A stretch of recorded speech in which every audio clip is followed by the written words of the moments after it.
Let's take a look at the starting lineups brought to you by Capital One, the visitors from Oklahoma.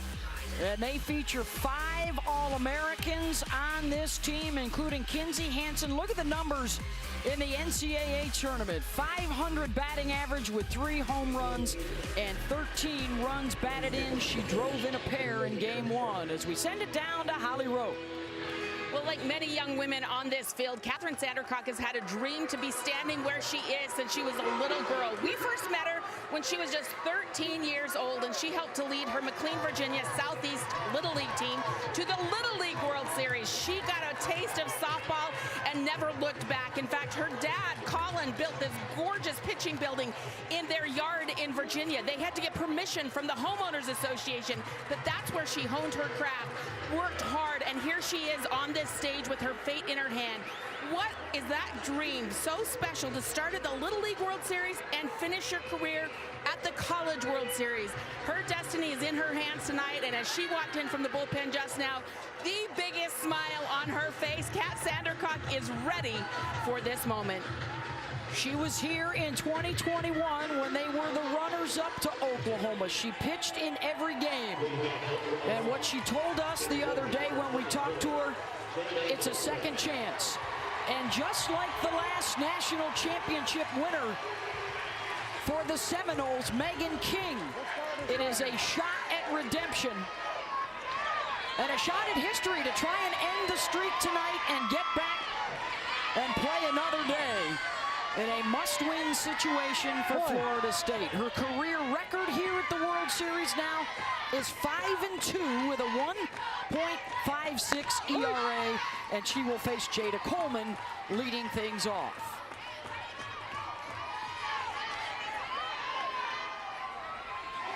Four of the first 5 in the batting order are All-Americans, including this fabulous 1-2 punch at the top with Jada Coleman and Tiare Jennings. Came in together 3 years ago. All they know is winning championships. And that's sliced out to Mudge, 1 down. Michelle? Kat Sandercock, one of the best in the business in limiting free passes, using the upper half of the zone, the rise ball. Look at the way she's going to get that movement, late and sharp.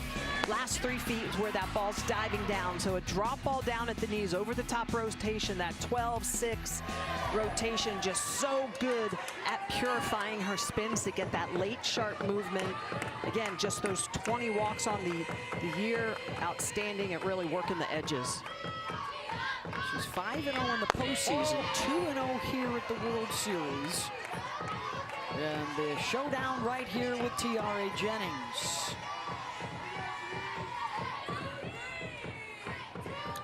I think Oklahoma's going to be expecting it down in the zone tonight. A time or 2. She rolls the ground balls. She loves to let her defense work behind her. Infield pop-up, Flaherty's there. Kat did not throw yesterday, so she's plenty fresh on a hot and humid night here in Oklahoma City. She's jammed the first 2 All-Americans that she's faced. Good job, really, and you have to hit that spot, Smitty, because anything more over the plate, you can tell OU is backing off the plate, understanding that's been the game plan for Oklahoma hitters this entire World Series. Just 3 lefties in the lineup for Oklahoma, so she'll be able to use that curveball at times. She can expand the zone when they do move off the plate, Jess. Here's Haley Lee, the DP. The transfer from Texas A&M. Still hitless in this World Series. She was the batter that got mudged last night when Kaylee stole a grand slam from her that would have walked it off and run-ruled Florida State. 0 for 11 with an asterisk. Crushed a ball. Ball. She did hit a home run off of the Seminoles in the regular season. So this is actually the 3rd time this year that these two have seen one another.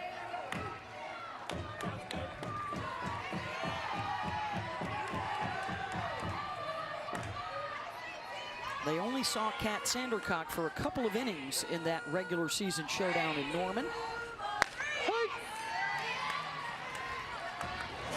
Here's what happened to Haley last night. Well, this is a line drive, literally on a line. And Kaylee Mudge, she said, this was a moment I've dreamt of my whole life. It's so true. As an outfielder, that you practice that all the time. And she did it at the World Series, saving the game at that point. It would have ended with that home run. Lee was already into her home run trot and had to cut it short.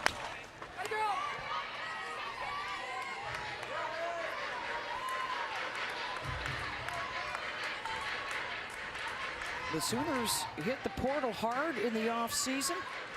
Lee and Sydney Sanders, who's at first base today, two of the top hitters available, and Patty Gasso going with perhaps the best arm available in the offseason, Alex Storako, who transferred in from Michigan.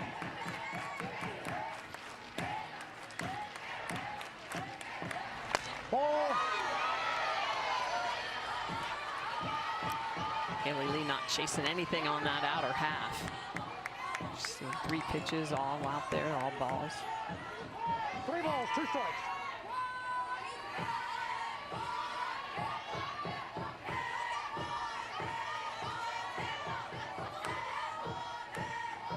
Three-two to Lee. Got her. And a 1-2-3 start for Sandercock in Florida State. NCAA Women's College World Series is presented by Capital One. What's in your wallet? And in part by Gorilla for the toughest jobs on planet Earth. The stare down from Sandercock as we check out the starting lineups, brought to you by Capital One. Here's how it shapes up for Florida State. Michaela Edenfield, the only player with a pair of home runs here at the Women's College World Series. They will try and crank it up a bit. Just 2 hits in game 1 off of Jordy Bahl, got shut out. And hoping they will fare a little bit better against Alex Storako, who, hey, this is the moment you come to Oklahoma for. The senior from Frankfort, Illinois, and former Big Ten Player of the Year at Michigan.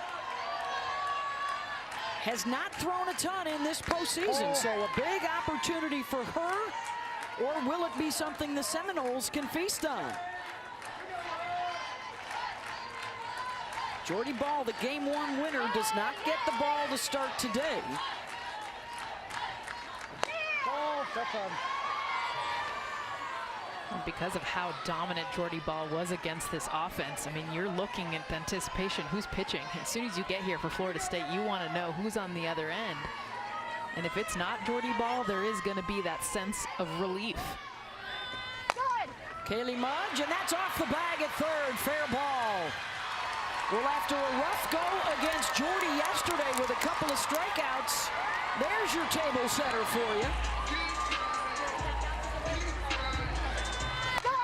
Kaylee Mudge, talking about battling this one off. The pitch middle to inside part of the plate. Look at the beautiful look of how barely fair this is off the bag. The Seminoles don't waste any time to get their first base runner. Mudge, 19 for 25, stealing bases. 134 for the team. They didn't have many chances to run last night. Let's see if they can get it going on the bases tonight. And that pitch is going to be the key for both these clubs. Storako with the rise ball. Mudge did not swing at the first 2 pitches that were rise balls. Got a pitch to hit, drove it. Kerr, first pitch, swinging at a rise ball above her head. Janai Kerr, the number 2 batter, drops down the bunt. Brito fires out to center field, and an error on the third baseman. 2 on with nobody out. Putting pressure on the defense. That's what we talked about. Biggest question that's been asked all day long. How does Florida State get to Oklahoma? We saw it yesterday, the 2 errors, a team that had only 16 throughout the regular season. You put pressure on the D, and this is Florida State's game. It's not like they're adding something they haven't done.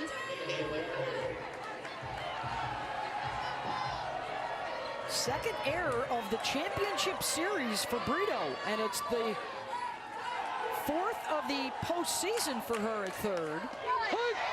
And a chance right away for Kaylee Harding.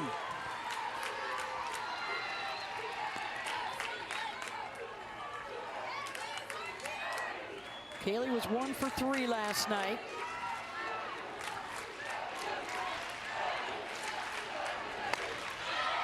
Fouls it straight back. Out of Murfreesboro, Tennessee. Lonnie Alameda calls her a professional hitter. And quite often in practice, Kaylee is the one that Kat Sandercock wants to pitch to because she presents the biggest challenge.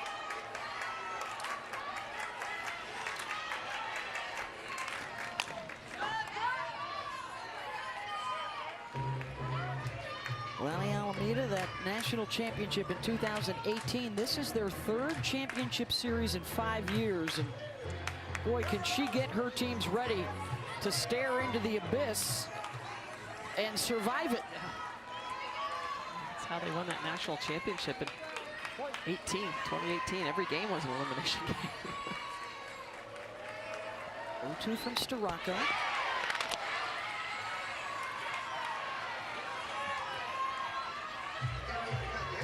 They call Harding Ocho to match the number on her jersey. Been really trying to simplify things, she was telling us as of late. Her numbers have dipped in the postseason. Sometimes it's as simple as see ball, hit ball. Was able to check that. And that's a good hold because that's Storako's best pitch. That's how she gets the swing and miss. That's how she gets her outs, is getting the chase up out of the zone. Florida State knows that, but it's one thing to know, it's another thing to hold. Especially when you're behind 0-2. Lays off that.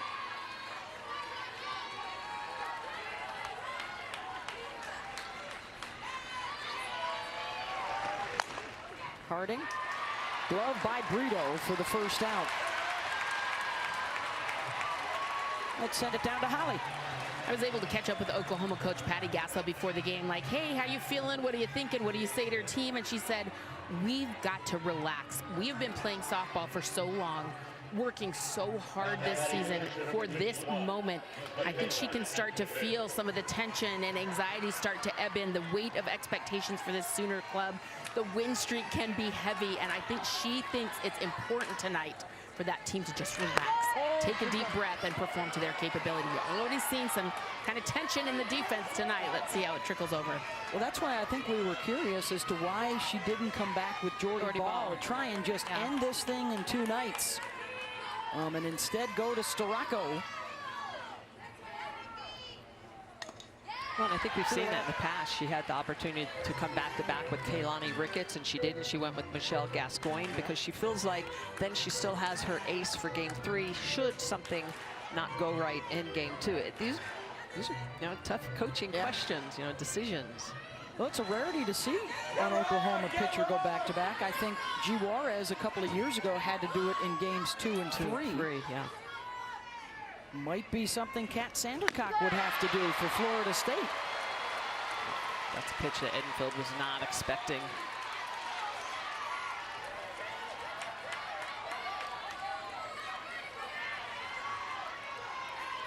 Makeda, the sophomore out of Sneads, Florida.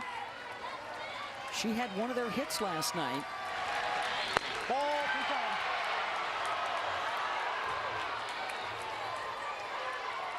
Here's Kaylani.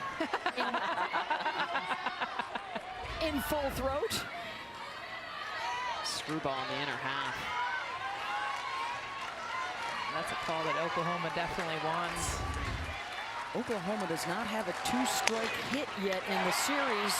Storako had the lead runner and bobbled, so she has to go to first to get the second out. And now runners on second and third for the Seminoles. Storako's going to get a quick comebacker, and you can see the little bit of a bobble. She looks at first. She turns to think about third, drops the ball, picks it back up. Actually did a good job of making sure she got the out at first. At times we've seen her throw the ball in the right field. And some issues. Yep. So just, I think getting the out there is a win for her. There's Devin Flaherty. Pulls that one, and glove by Jennings at second. And a pair left on for the Noles as Storako works out of it. Scoreless through 1. Ricketts in a much better mood. Florida's back-to-back national championship teams when Tim Walton legendarily said, we didn't come here to eat funnel cake. We came here to win and eat funnel cake. it's all about the Corn dogs will allow those as well. Yep.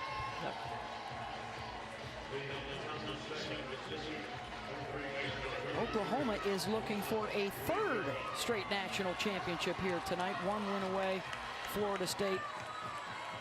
An elimination game for them. Alyssa Brito will lead things off as we move to the second. 4, 5, and 6 coming up after Kat Sandercock needed just 10 pitches to get through the top 3 hitters. Ball.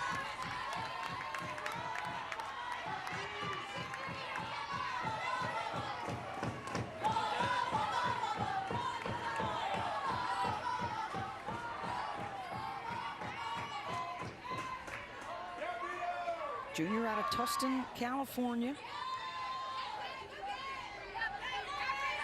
2 for 2, drove in a run in game 1 last night. Let's go. Let's go.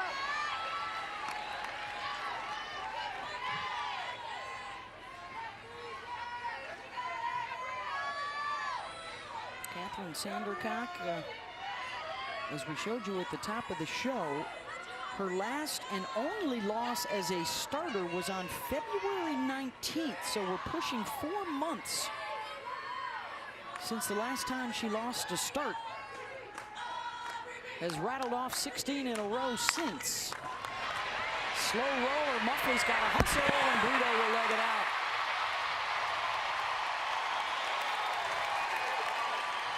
Infield hit for Alyssa. Boy, that's just a slow developing play. All 3 pitches that she saw were on the outer half, and she gets around this ball, and you can just see off the end of the bat, and because of that, it's slow developing. Harding can't get to it. Muffley tries, but has to go a long way, and Brito's going to beat it out.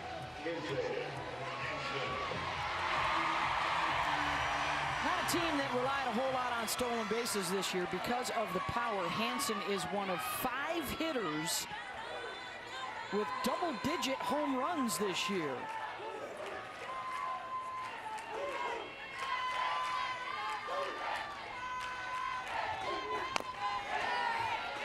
Mackenzie Hansen has had the best at-bats this entire World Series. Has just been incredibly calm, but also just understanding her power zone. She knows the pitches that she can drive. She doesn't try to chase a whole lot inside. She looks middle to away. And 1 for 6, 2 ground ball outs. Into double plays. Into double plays against Catherine Sandercock.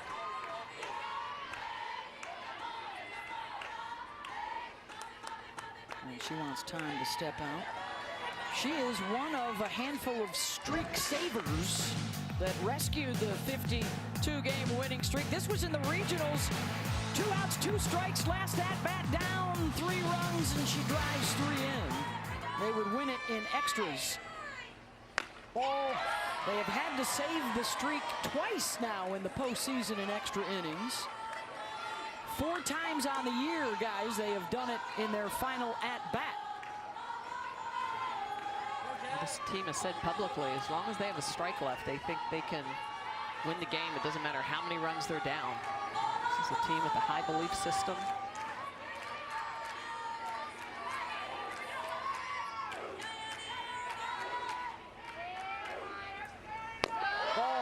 They have victimized Florida State twice with wins number 14 and number 52. That shutout last night, the 29th. So half of the streak has been shutouts. That's how tough it's been to put up crooked numbers on them.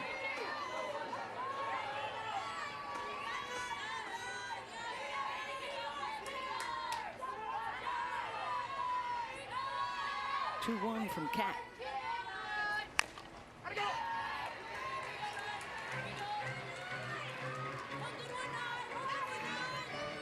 There it is by the numbers, outscoring opponents by 376 runs. Almost half the streak have been victories against ranked opponents. And look at the run rules, 12 of them, or 10 plus, I should say. So not only are they shutting people out, they're putting big numbers up on the board. Putting a hurt on folks. Ouch. Had a run rule against Tennessee in this World Series. 2-2 to Kinsey. full count. And that's what they do so well. With 2 strikes, doesn't matter what the count is, they are so good at not chasing pitches outside the zone. So typically, hitters will do that very well when they're ahead in the count. A 2-1 count, 3-1 counts. Very easy to lay off pitches out of the zone. But this is a team for Oklahoma that even when they are behind 0-1, 0-2, 1-2, they just don't chase. It's hard to find the out pitch against them. You have to come over the plate, at least close to it. 3-2 pitch right back to the pitcher, and Brito did not check for the pop-up. She doesn't know still. And she gets doubled off.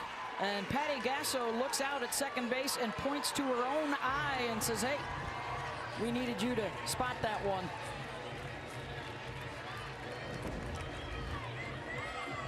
Yeah, she's stealing with her head down the entire time. And so is 3 steps look in. When you hear contact too, just peripheral vision. She heard contact and just assumed it was a ground ball. Yeah, and base running, stealing 101 is about your 3rd step. You have to sneak a peek, see what's going on, hear it, but see it.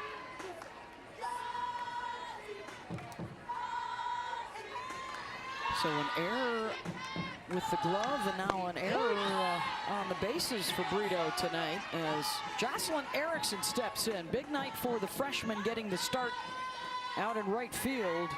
Big time recruit out of Phoenix.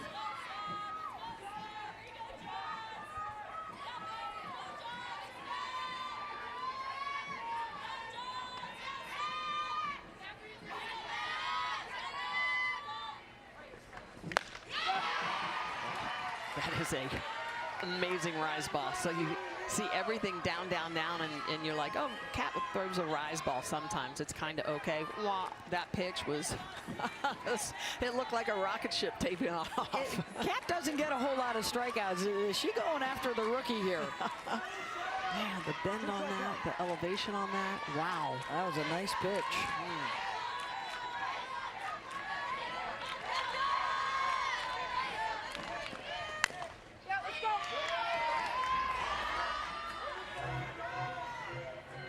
Erickson used to follow around her 2 sisters who played softball at BYU. She was a commit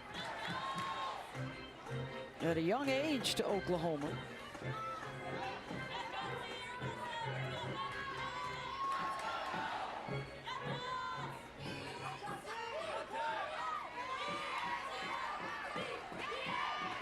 Another 0-2 from Cat.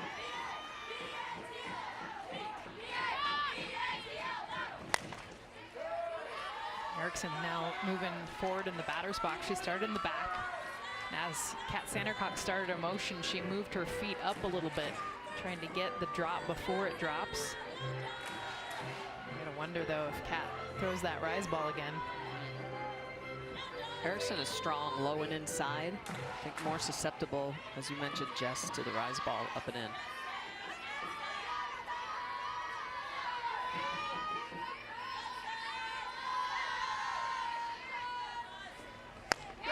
Chooses to stay low and away. Jocelyn's only struck out once in her 13 at-bats so far in this NCAA tournament. She's a very short swing. Her path to the ball, a lot of these OU hitters have a longer path. That's why you see that power, their ability to get that launch on playing the ball. She has a very quick and short path. Allows her to make a lot of contact. And that's also why it's hard to beat her on that inner half. But she is so quick there. Also of note, after starting out with the batters in shadow and the pitchers in the sun, that with the setting sun now, it's pretty much shadow across the circle as well. 9th pitch of this at-bat. Excuse me, 7th. Oh.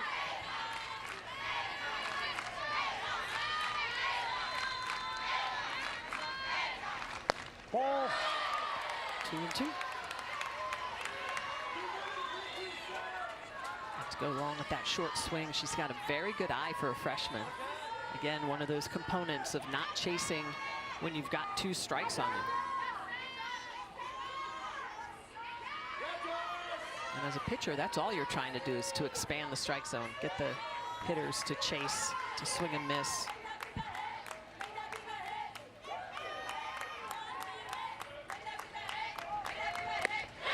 Got it. Strikeout number 2.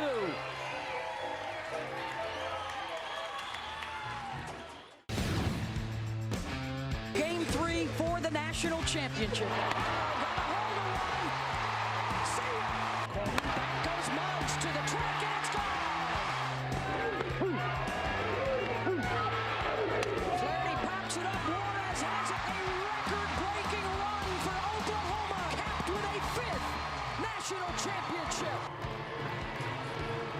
That was number 5. They added number 6 last year, and our first rematch of 2 teams that have played in a previous Women's College World Series. Florida State won game 1, big day for Kaylee Harding, but then a Jocelyn Allo home run turned the tide of the entire series in game 2 when the Seminoles were 6 outs away from a national championship. And the Sooners ended up winning it in 3. In 17 years, we have had 5 champ series go to a 3rd game. And that's what the Seminoles are trying to force tonight. 6, 7, 8 coming up. Mac Leonard. In the first inning, Florida State left 2 on base. They went 0 for 3 with runners in scoring position. And Leonard floats one foul. That was really similar to the missed hit that she had last night. It was the best really scoring chance that Florida State had. Runners were at 2nd and 3rd. It was a little bit closer to the line, just got a little bit out front of it. That's been kind of her swing. She's been struggling because she's out front of a lot of these pitches. She's had 1 hit in her last 28 at-bats.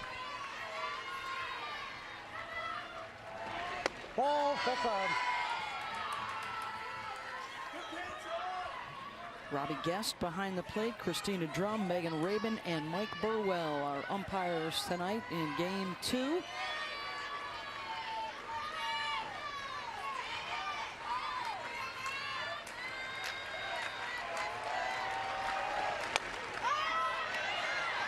And Leonard pops it up. Grace Lyons will get there. One down as we take a look at our bracket update brought to you by Enterprise. Well, good to see the roasted corn as well. Look at all the little parm on there. Remember we saw you thought some paprika is what you were saying? You thought it might be chili. Looks like they got it all. I think I'm supposed to let you know our if necessary game will be tomorrow night. Riley Boone will track that down. Sorry, got distracted by the roasted corn, but we might be back tomorrow night if Florida State wins this. There was a point to that shot.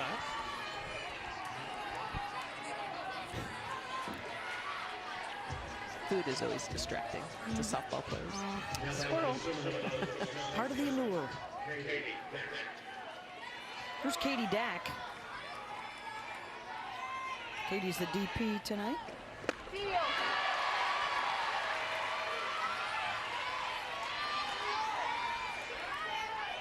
Straka's starting to bring that rise ball a little bit lower through the zone, getting Florida State to swing and miss at it.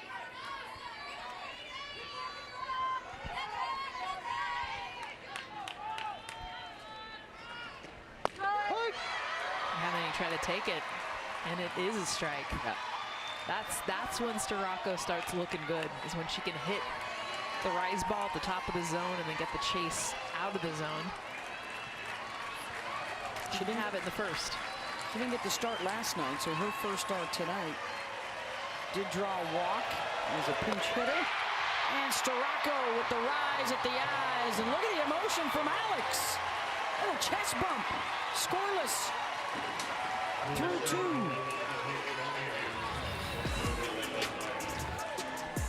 And think about the 2 that were in the zone, then you knew this one was coming. 0-2 out of the zone. Storako loving it.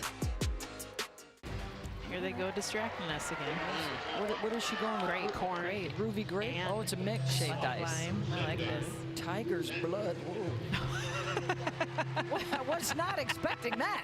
I'm gonna stick with the blue raspberry, I think, on that one. Whoa. We got a scoreless game. We're headed to the third. Must win tonight for Florida State. If Oklahoma wins, they are the national champs for the 6th time in 10 years, the 7th time overall. As Patty Gasso continues to push this program towards the stratosphere. Only Mike Candrea and Sharon Backus have more championships as a head coach. She's tied with Sue Enquist at 6 apiece.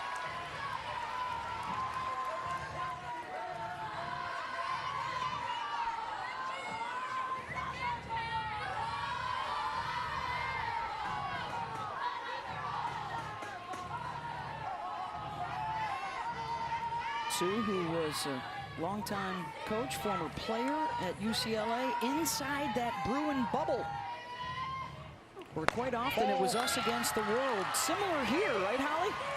Well, that's right. Patty Gasso said when you go perfect, when you have a 52-game winning streak, the pressure, the judgment, the weight creeps in. And so she actually reached out to Sue Enquist on how to handle these moments. She came away with the message to her team: we have to be unapologetic. We can't worry about the judgment. People saying we celebrate too much, or we're being too passionate. I want my kids free, passionate, being unapologetically themselves. And that was good advice she got from Sue Enquist, who's done it with UCLA. And she is trying to match the three-peat that the Bruins have from the late 80s, early 90s, as Sanders draws the lead-off walk here at the bottom of the order.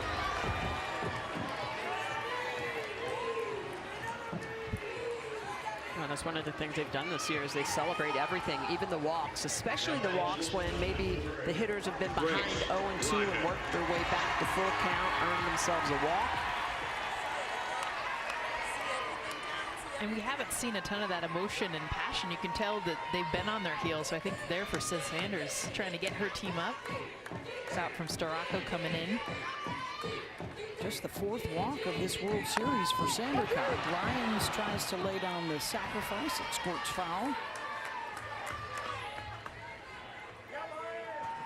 Well, that's when you know runs are at a premium, when you're starting to see a little bit of small ball popping out here. Do not see it very often at all from this team. In fact, Grace Lyons, I think 3 total sacrifices on the season, 2 total. I think it's a good decision. She's hitting just a $167 here at the World Series, so a little bit of struggle. Might as well give a productive out opportunity to her. It's foul. Foul. Well, and then she can pass the bat to Riley Boone, their number 9 hitter, who comes into this batting, I think, 500 in the postseason. She's got speed to put pressure on the D. Had 2 doubles in game 1 last night. She's leading their team in almost every offensive category from the 9-hole. She's 6 of 11 in the World Series. It's a pretty good number. It's decent.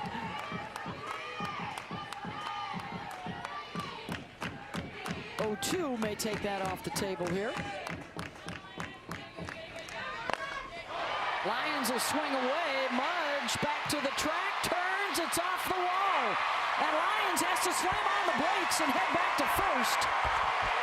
On a good throw back in, and smiles for Grace Lyons. A much-needed hit for her.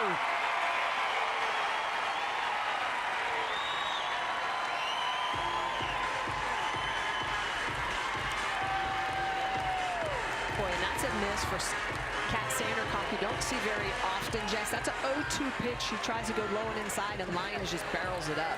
Yeah, another example of what this team can do with 2 strikes. The angle there, and just looking at Grace's reaction, I think she thought this was out. And it's interesting, too, I'm surprised Sid Sanders isn't standing on third base. Kaylee Mudge did a great job of getting it off the wall.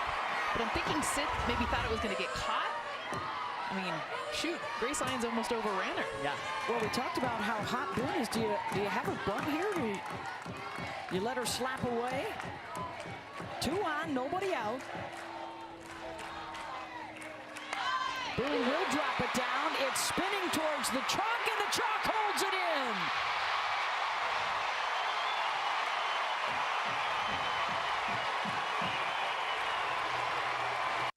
If it's paint, it probably Well, and I don't think Harding had a chance or an opportunity here because Boone has so much speed. She wasn't going to be able to get Boone at first base. And Sanders as well coming in hard to third. Had to play your luck, but you're right. The chalk almost rolls it back into the fair territory. Look at spinning. I mean, I like the call here from Kaylee Harding to see if it will spin foul. And Beth, you nailed it. If that's paint, it goes foul. So the first chance here for Oklahoma with the bases loaded. And the bottom of the order here sets the table for the top. And Jada Coleman, the Big 12 Player of the Year.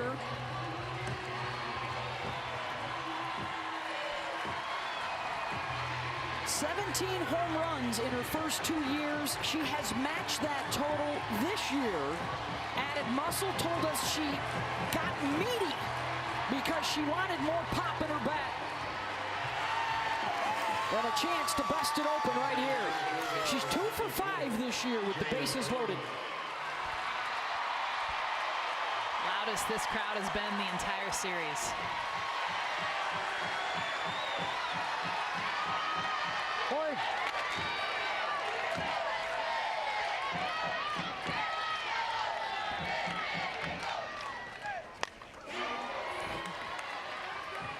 Aggressive with the first pitch, 0-1. I feel like wherever Kat Sandercock threw that pitch, Jada was swinging. I mean, she could not wait. This is what she lives for. I mean, she was in that circle when they called timeout. You could tell she's like, let's just go. Come on, I want to hit. And you don't see that very often from players. Big situations, they fear them. Jada Coleman dreams about them. She wants to be in this batter's box. Sandercock is very good at controlling the zone. She knows she can be around the zone. In this situation, you don't want to pitch from behind. Coleman's smart.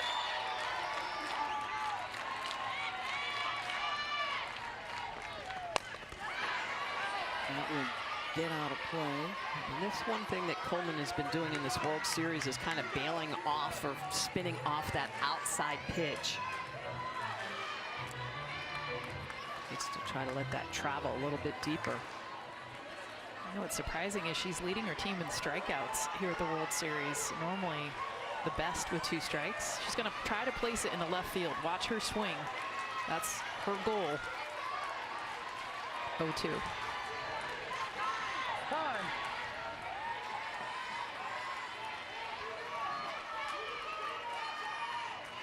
In her career, just a couple of strikeouts in 30 plate appearances with the bases loaded. Doing some self-talk right there. Ball, free time. That was close. You heard Jada Coleman. You could hear it from here yell no. She knew it was close. That was a memorable one. The last Grand Slam in the Champ Series, Emily Carasoni, it was a walk-off against Oklahoma after trailing 7-0 to cap off the greatest comeback in Champ Series history to force Game 3, which the Sooners would win.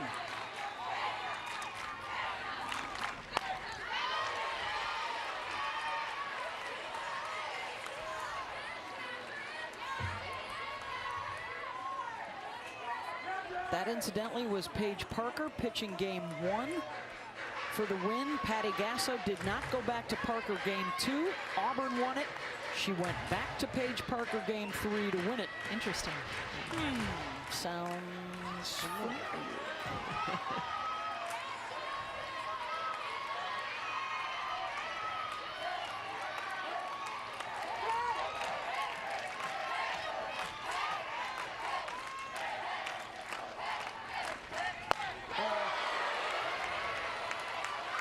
Jada Coleman, you can see her bailing out of there, but watch how her hands with 2 strikes. She does this so well. 2 strikes. Look at 46% down that left field line. She told us this week that is exactly. She shortens her swing. It's a different swing. She's just trying to poke it over to Kaylee Mudge in left field. Florida State has not shifted that way. The infield, of course, is, however, in. Sanders, Lyons, and Boone aboard with nobody out. Leonard will make the play to home for the force out. One down. I love the way that Kat Sandercock was attacking, going right at Jada Coleman, but Coleman, aggressive on that first pitch underneath the hands, continues to hammer her on the inner half. Coleman not fighting with those 2 strikes, fouling off pitchers in the upper half of the zone, but Sandercock eventually is going to get Coleman to ground out on pitches on the inner half, not allowing Coleman to get extended. And like you talked about, Jess, try to hit that ball opposite field to the left side. So back to the righties here. Tiare Jennings, 3rd all-time in home runs in Oklahoma history, as well as runs batted in, behind Jocelyn Allo and Lauren Chamberlain. And here at the World Series earlier this week, she set the record for most RBI. Jossie looking on. Legends are made in Norman. She knows that. That's where hers was. Well, and here in Oklahoma City. Hey! 1-1 to Jennings. Smitty, I love the sequencing right now, and I know this is so inside, but everything is about the pitch prior that leads to the next. Away, working in, off speed. These are the hitters you circle in Oklahoma's lineup. How are they going to throw them? Can't throw the same pitch in the same location in a row.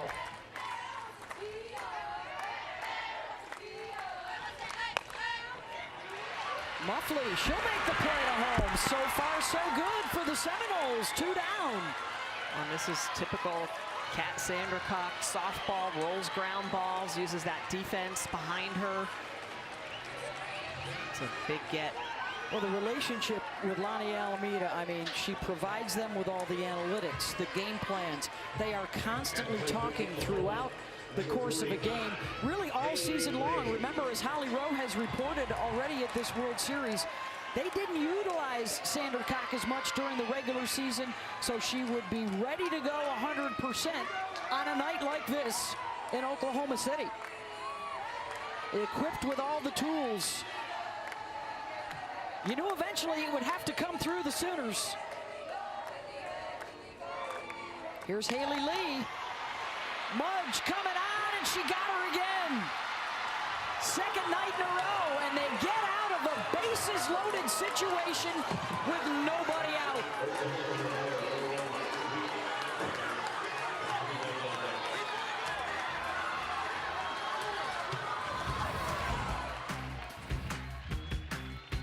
Kat Sandercock loving it as the defense backs her up.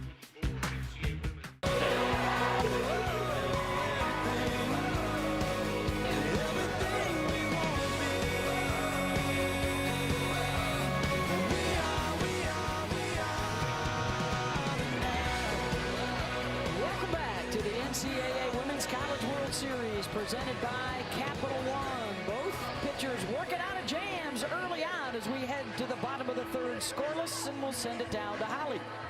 What an incredible moment for Kathryn Sandercock. 3 straight opportunities with the bases loaded, and she did not cave in. This is something she's been working on all season long, is her mental stability, her mental strength. She told us earlier that she has learned how to deal with failure. Failure has taught me a lot. I know what that failure feels like when I haven't come through for my team. But sports always gives you another chance to come through and succeed. She's learned how to deal with it, and in that moment when her team needed her, she was so mentally strong. But she's learned at the hands of these very Sooners just what that failure feels like. She told us she was 3 outs away in 2021 in Game 2 after winning Game 1. Didn't get it done, but she has learned this time around. Storako facing Josie Muffley, 9, and then the top. Well, you always learn so much more from your losses than your wins, and as elite athletes, the losses always stay with you longer, right? Yeah. Win, you expect yourself to win. Yes. Those losses, they eat at you for a year. They drive you to work harder. There's a reason for it. Oh, thanks for including Holly and I in the elite athlete reference. We appreciate that. It's a 3-0 count now to Muffley.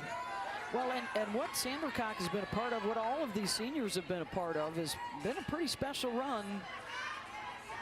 Coming in after that national championship, getting back to the championship series now twice in their own careers. And Muffley will draw the walk. The Sooners have the titles, but the Noles, their numbers impressive. Look at the win percentages. They're in the top 3 with UCLA since 2018. They have the 1 title in Tallahassee, a couple of them in Norman. And 3 finals appearances in 5 years for Florida State, make it 4 for Oklahoma. There's Sydney Sherrill, one of the stars of that 18 title team. That's the one I circle, is that Champ Series appearance, because that's what comes in handy in this game too. Florida State, the fact that this is their 3rd. I spoke to Lonnie Alameda this morning, and she talked about the atmosphere here and the fact that they were emotional yesterday, but they've learned that you got to pretend like everyone here is cheering for Florida State. Well, and experience this year, almost every tough ACC matchup was on the road. They came on the road to play Oklahoma State and Oklahoma in mid-March. And we're kind of put through the grinder this year, so this feels normal. Yeah. 13 road wins for Florida State against ranked opponents this year. Here's Kaylee Mudge now back to the top. She singled. She and Kerr both reached in the 1st and then got left at 2nd and 3rd base. Florida State's been really good at getting on base. What they need to do is, once those runners get on, is get them in. That's been the difference so far. Situational hitting. Every coach will talk about it, say that's what wins championships. How do you turn those LOBs into RBIs? Guido, she will get the lead runner this time. 1 down as Muffley is out at 2nd.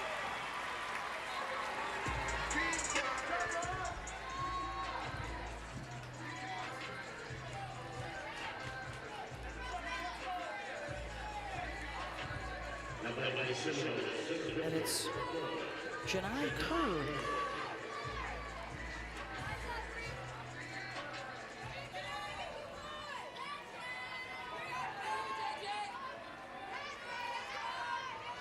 The sophomore from Mableton, Georgia, who's overcome so much to get here. Of course, the COVID situation when she was arriving. Took a red shirt, also suffered an ACL injury. Always wanted to put that uniform on for Florida State. Kerr was one of those Florida State Noles that had a home run off of Storako in that game back in March. Hit it off a changeup. Good chance she won't see a changeup in this at bat. Looking for her first hit of the Champ Series, and there it is. Just out of the reach of Grace Lyons, and Holly's got more for us on Janai. Well, Lonnie Alameda said one day after a game, this little tiny girl with a huge bow and a Vipers jersey on came up to her and said, "One day I am going to be playing for you." And sure enough, Janai Kerr made that happen. She's a little older in these pictures, still in her Vipers shirt, and she sent me these saying, "I'm so proud of how far I've come." That's Jessica Burrows on the left. That tells you how many years ago that was for the Seminoles, but she had a clear vision for what she wanted, and here she is playing for the Noles in the Women's College World Series. Kaylee Harding, deep center field. Back goes Coleman to the wall, and she's got it and keeps it in the yard. The second rob job of the Champ Series for these 2 outfields.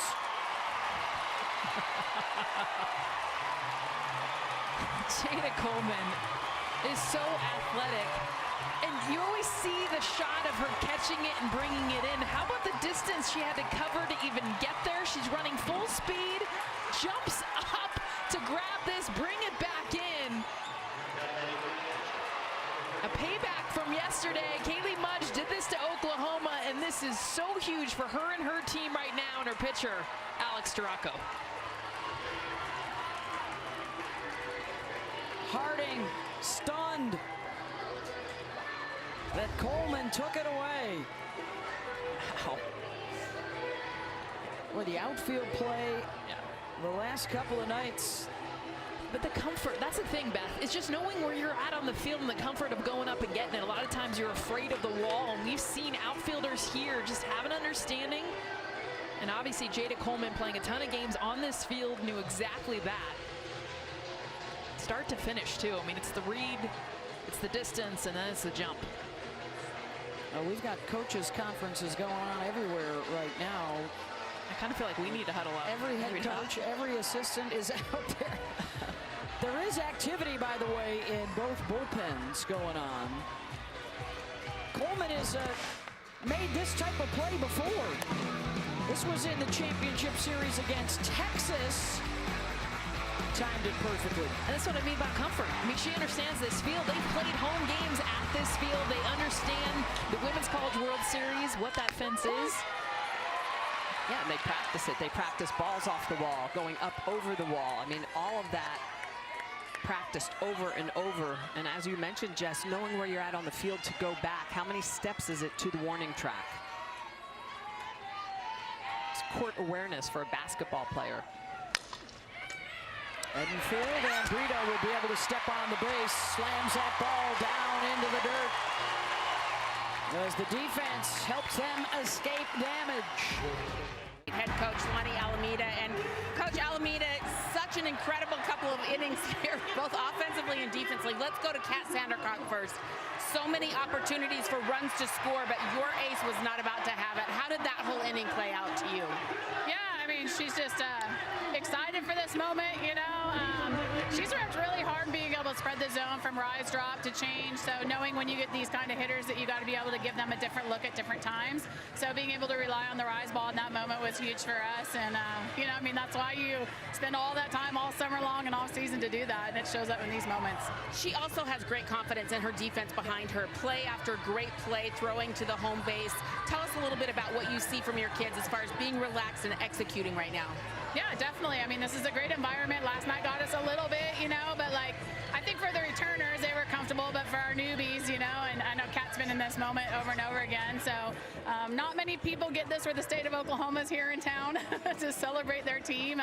But it's really special. And as long as we can keep looking at it, they love softball and they're not against us. And I think that's what we talked about this morning is like, just play some softball and really enjoy that everyone loves softball here. Thank you so much, Yeah, Coach. thank you. Well, we are scoreless because of some amazing defensive plays. And this is bases loaded, nobody out. And Sandercock working out of the jam. Well, and who they worked it out of, too. You're talking about the top three hitters in this lineup all getting jammed, coming inside, attacking inside the kitchen of the Sooner team. That's huge, bases loaded, nobody out. I can't imagine that's happened to the Sooners all season long where they don't capitalize. So we head to the fourth. Kat Sandercock back to work against Alyssa Brito. It's 4, 5, and 6. Brito singled her first time up. Florida State has to win this one to force game 3 tomorrow. OU wins. They are the national champs for the 3rd year in a row. This is where I'm interested to see Alyssa Brito and her response. Smitty, you talked about it with pitchers and failure. For Brito, she's had an error. She was doubled off on a fly ball already in this game. How does she respond? And you can tell, I mean, it's the first time I haven't seen her yell and scream even when she got her hit. She was very quiet at first base. You know she's feeling it, but how you respond is everything. 29 years now for Patty Gasso, the active wins leader, career number 5 all-time in wins. They call it the championship mindset at Norman. And it took a little more time to instill this year with all the transfers and freshmen. Of course, the departure of Jocelyn Allo after the back-to-back natties.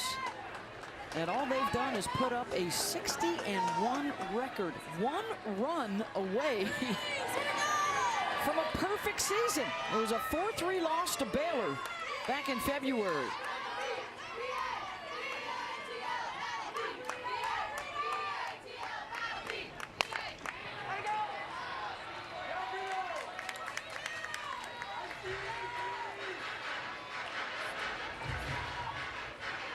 Oklahoma team just driven by greatness, and because they do have transfers and young athletes that come in, they want their shot at a national championship. There's always someone driving, working hard, wanting to be in this environment that has never been here before.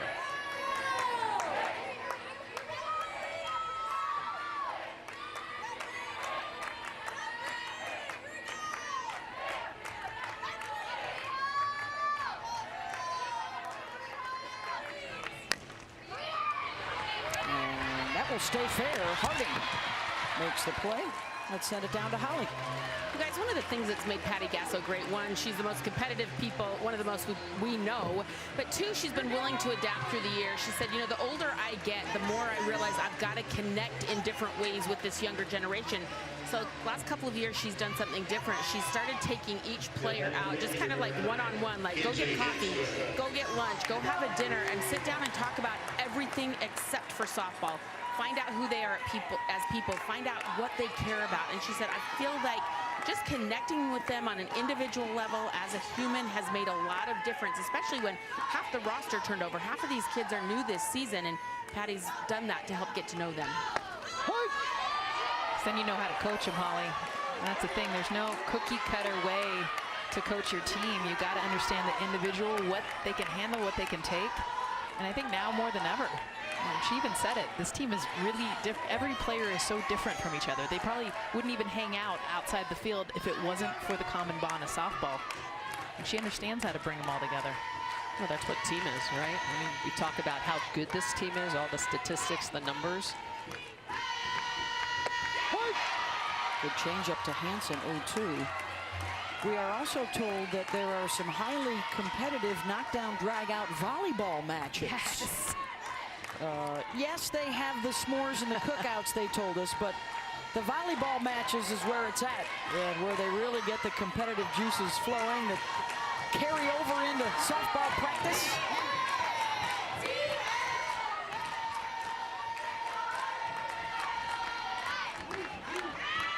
0-2 pitch. Muffley. 2 down. Yeah, I think they said the volleyball matches, that everything was status quo, would continue to be competitive until they started yelling at each other, at which time they decided that they would come back tomorrow.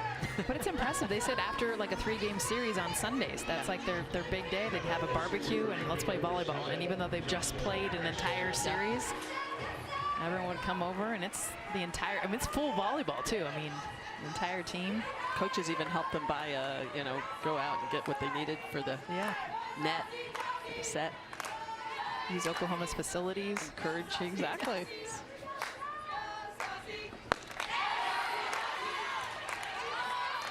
Second at-bat for Jocelyn Erickson. 9 pitches from Kat Sandercock this inning, all of them strikes. To retire the 4 and 5 hitters. Struck out Erickson back in the second. Oh.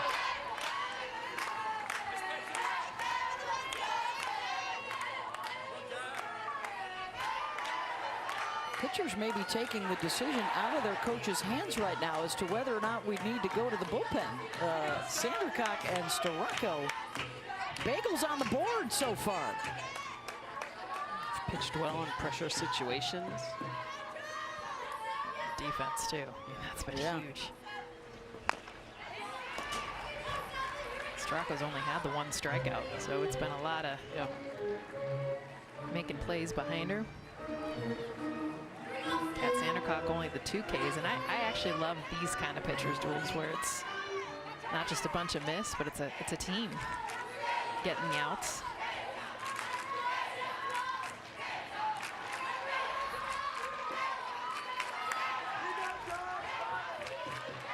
There's the battery for Oklahoma tonight.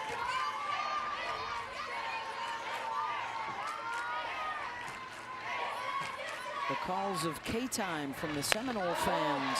A 2-strike pitch.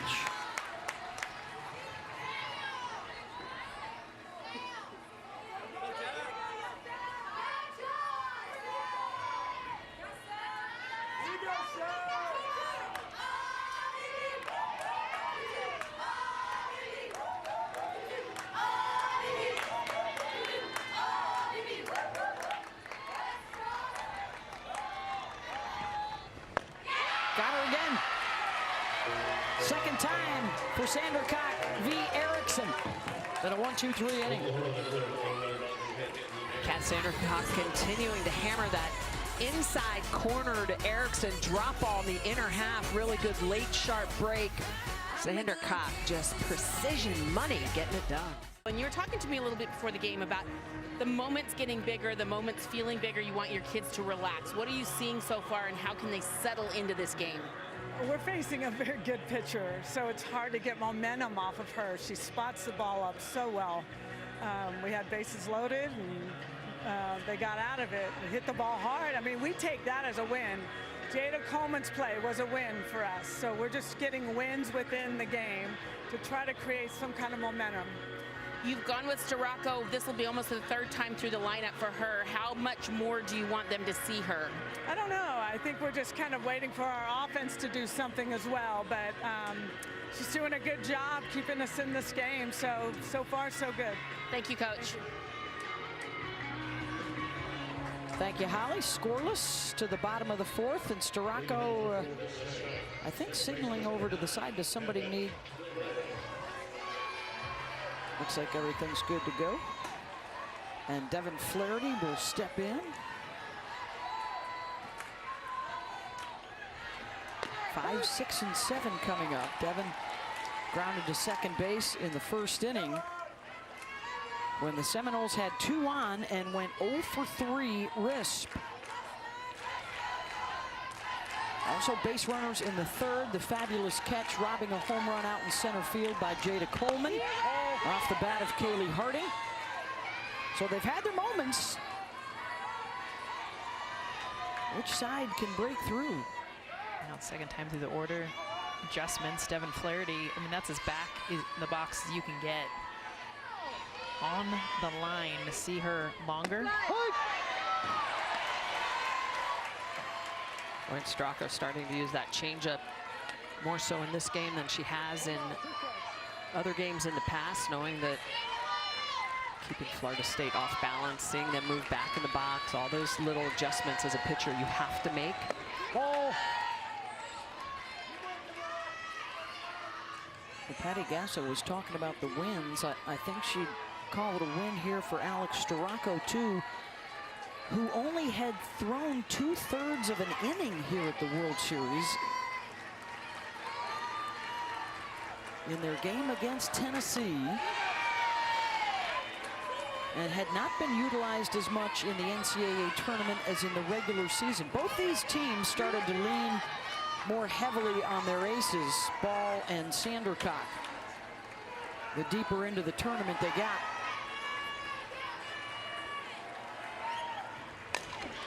Flaherty, Sanders, 1 down. Here's tonight's biggie moment, brought to you by Wendy's, Jess. Yeah, it was back runners at first and second. Jada Coleman going back, going up, bringing it back. A huge play, that's the difference in this game. Would have been a 3-run shot off the bat of Kaylee Harding. And Jada Coleman knows she's been here before. She's done that before. That's why we're all tied up still. Zeros. Mac Leonard popped up in the second to short. Grad student out of Normal, Illinois.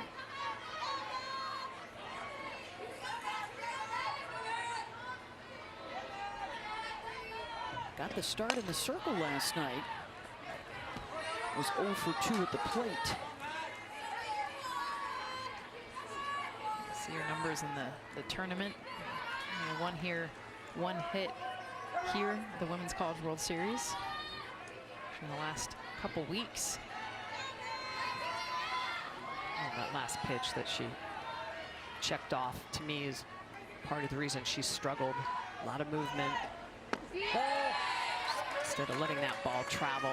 You know, sometimes it's so easy to be eager, especially as lefties. You jump when you, especially when you're struggling, because you just want to jump at everything. Storako, who picked up All-America honors at Michigan before coming to Norman this year, had a no-hitter during the regular season against Kentucky. And this has been the issue for the Florida State offense with 2 strikes, 0 for 17.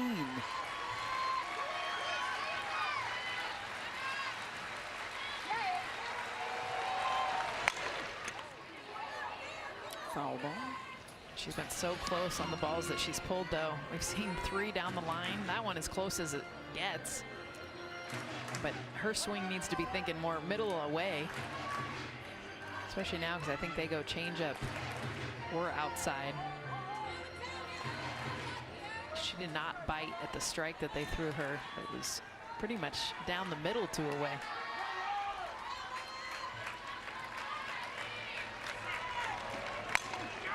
Leonard pulls that one, and it's gone!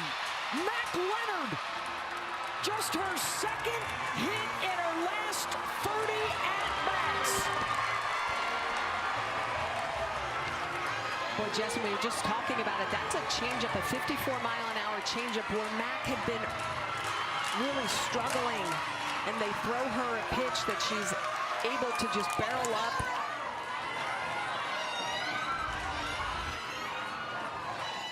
Just a beautiful job. I mean, check out the adjustment within this at bat.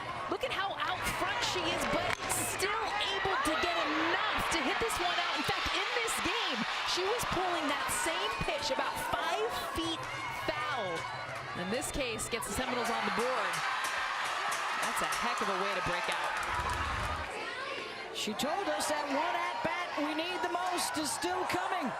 And she has Florida State in front in a must-win game tonight, trying to force a winner-take-all game 3 tomorrow.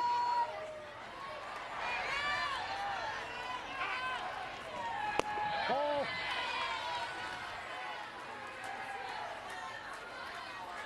Oh, 0-1 to Hallie Waycaser as the home run ball makes its way to Mac's family.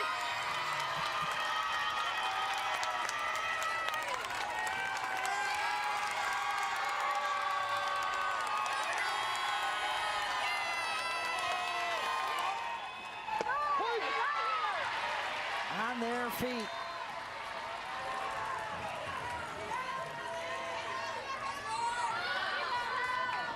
that big smile. It's been a long time coming for Mac, and she is enjoying it. Haven't had a hit in 2 games with 2 strikes. And that's their first one. Ball.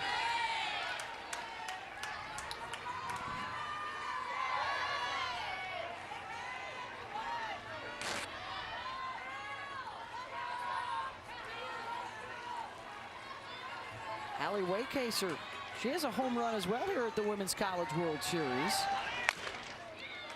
One of their 3 against Tennessee. Holly? Patty Gasso told me before the game that the Oklahoma pitching plan would be to take Sirocco as deep as they could in this game. She was hoping to get to at least like the 5th inning before they had to bring in anybody else, in particular Jordy Bahl, because she said, I don't want to burn ball today if I can help it, because we could have a game 3. So planning ahead, even though win this game and you're national champs, but they are still definitely planning ahead in case of losing tonight. That is Kirsten Deal, the freshman, who was out in the bullpen as Storako gets a strikeout, 2 down. How about she goes back to the same pitch that she gave up the home run against? This tells me everything about Alex Storako, coming back with the changeup, and look at the way that this bends away. The best changeup that we've seen her throw, and it comes after she gives one up. Love that she went back to that pitch. And that's the key. You can't let one hit take it out of your toolbox. You have to be able to continue to come back to it. Ball.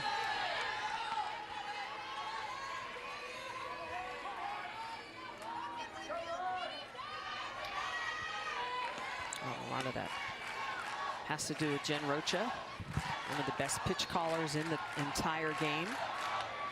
A longtime assistant coach at Florida before moving over and back to Oklahoma. Riley Boone has it, but the Seminoles grab the lead with the swing of Mac Leonard.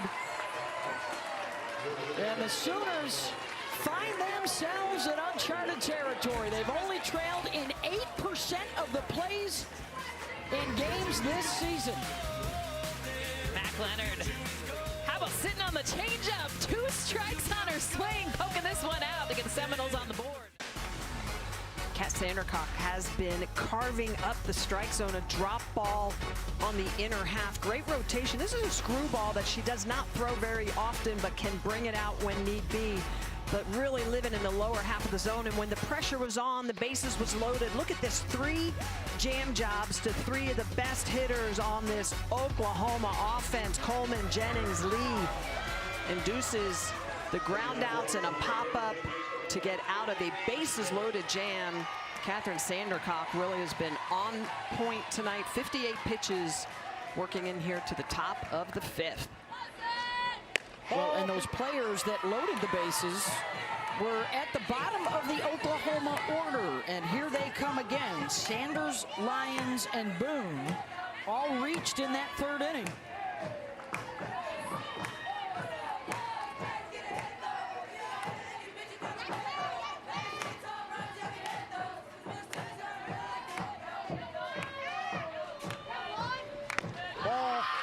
Oda Sanders, who was an All-American last year at Arizona State with 21 home runs and 63 RBI.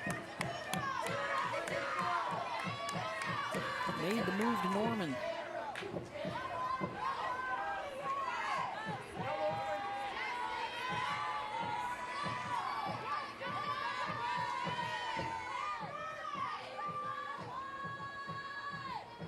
One for 8 so far at the World Series. Sends that the opposite way, and that is headed for the fence and out. Sydney Sanders ties it up for Oklahoma.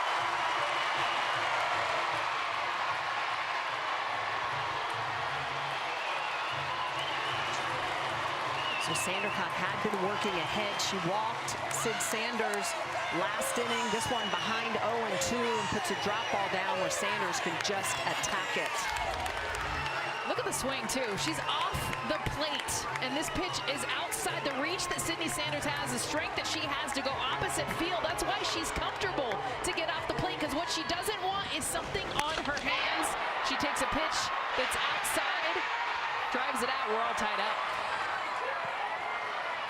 4th home run of this NCAA tournament for the sophomore from San Marcos, California. You could just tell when she was falling behind 2-0 that she was going to have to pick something a little bit too sweet. Drop ball just a little bit too high, and Sanders just clobbers it.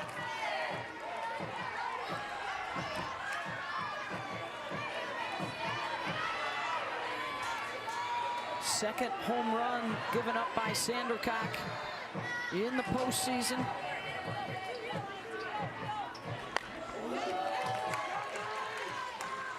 How about the first home run that Oklahoma has hit in this champ series, too? I mean, this is a team that just puts them on quick. And it's only their 4th of the Women's College World Series, which typically the balls are leaving the yard a ton, yeah. Hello to the Sanders family. That softball, by the way, is run scored number 499 on the season. The next one would be 500 for the year.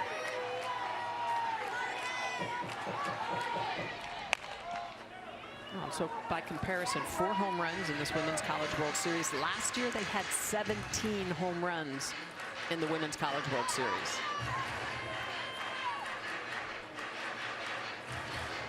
Well, this is how they get you. 45% of the runs scored via home run this season.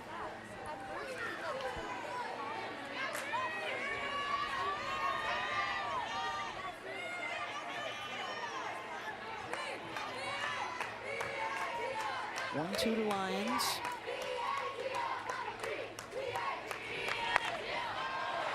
Grace sends one deep. Mudge back to the wall and runs out of room. Back-to-back jacks for OU, and the bottom of the order is crushing it tonight.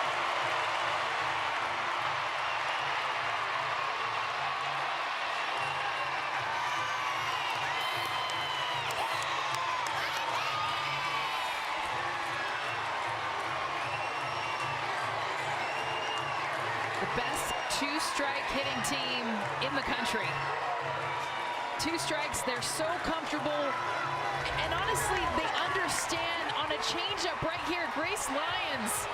She's not hunting this pitch, but she has an understanding of recognition. You can tell she sees it out of the hand, she waits, and she drives it out. Such a great job being behind in the count and still understanding the strike zone. This is the 11th time this season they've gone back-to-back with home runs, but this time the bottom of the order. And the immediate response, too, guys, from the Florida State Mac Leonard home run. Riley Boone out to Kerr in center, 1 down. That's the first time that the bottom 3 have been retired. They had reached base 5 of 6 times, back-to-back home runs, and now they have hit the 500-run total for the year. This team can score in so many different ways.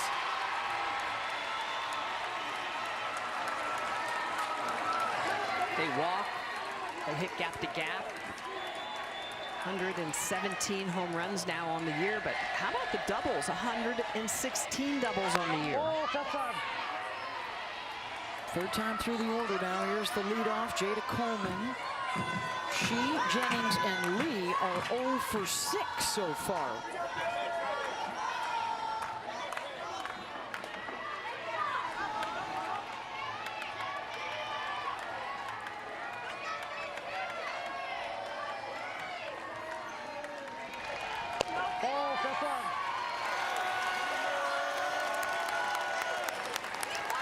Well, for Mac Leonard, a big breakout with the home run. Same thing for Grace Lyons, who was hitting just $150 in the postseason. And it's the timely hits that matter here in Oklahoma City. And who shines on the big stage? Well, Lyons was in the 6th hole yesterday, got dropped all the way down to the 8th hole today because she had been struggling. That's your struggle hitter. I know, right? Holly? Well, Grace Lyons told us that JT Gasso is such a great hitting coach, that he's come into his own. She said what makes him so unique is that it's individual. He notices how our bodies are each different, how our mind works differently. He said everybody thinks a little bit differently in the box, and he notices all those little things, and then he simplifies it for us. Not too much mechanical so you don't become robotic. He just knows what you need in that moment. We saw it just there from Grace Lyons.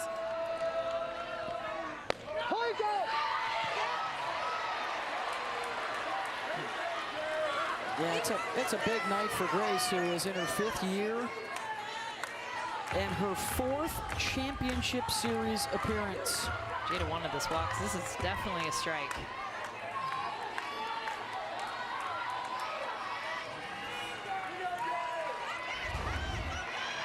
Back into the box at 3-1.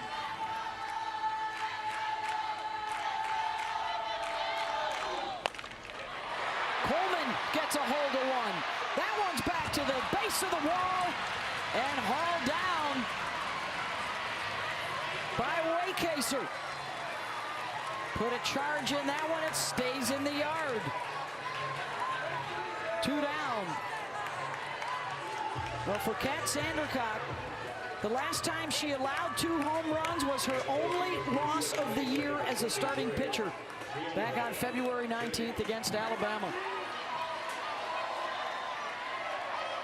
She typically will keep the ball in the yard because she does have that drop ball. It's to live in the lower half of the zone, but the 2 pitches that have gone out was a 2-0 drop ball that she had to elevate and put on the plate to Sid Sanders because she was behind, and then the changeup that she missed that bled back into the strike zone that Grace Lyons hit.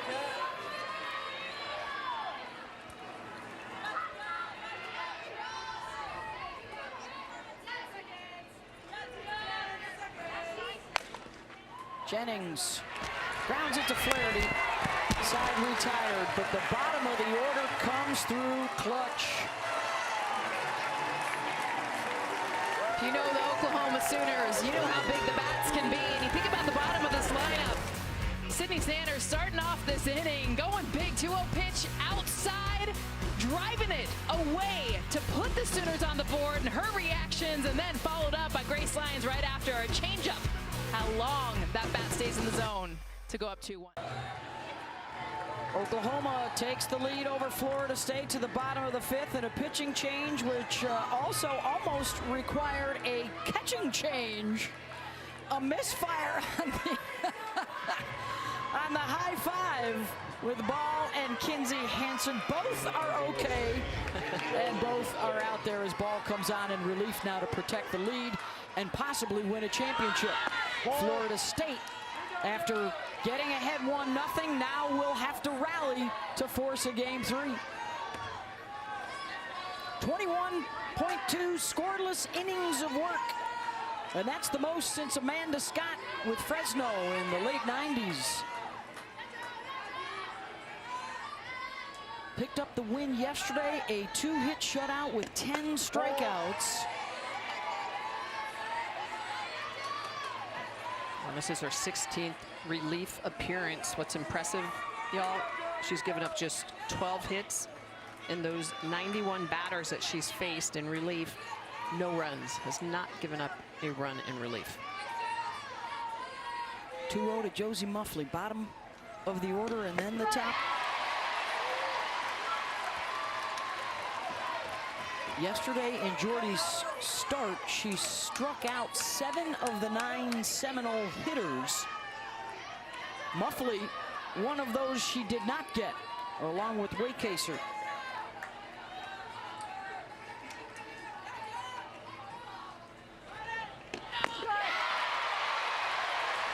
You got to remember, too, Josie Muffley is expecting inside. Jordy Bahl has a ton of arm side, meaning that inside part of the plate with the rise ball, and instead, Jordy Bahl understanding that. Hey, they saw me yesterday going twice away and down.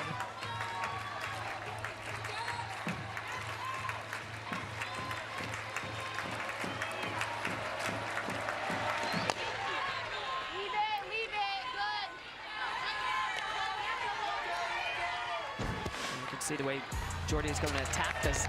The strike zone's a drop ball over 70 miles an hour. That's the pitch, though, the elite changeup that she has at 60 miles an hour, and that sets up everything else, including this rise ball that she can just throw through the zone. Look at those 10 strikeouts. Not afraid to hammer and throw the pitch through the middle part of the zone and do a lot of swing and miss because she's simply putting the ball right over the plate.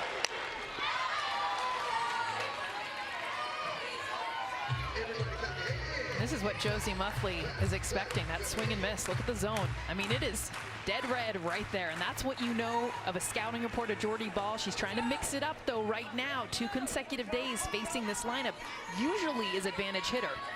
She's trying to recreate the way that she's tooling and throwing her pitches.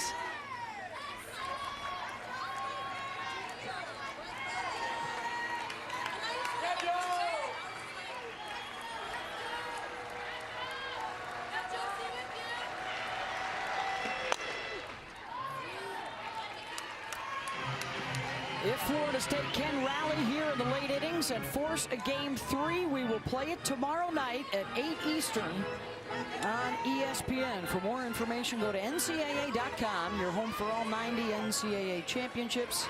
As the score stands right now, Oklahoma is in line to win a 7th national championship, their 6th in a decade, and their 3rd in a row. Their win streak, an NCAA record, stands at 52 straight games.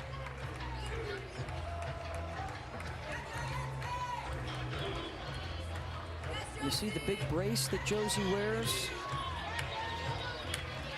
A lot of it dating back to her formative years as a hockey player. Did not start playing softball till her junior year in high school.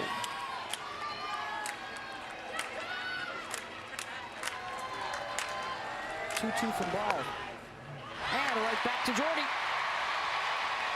1 down.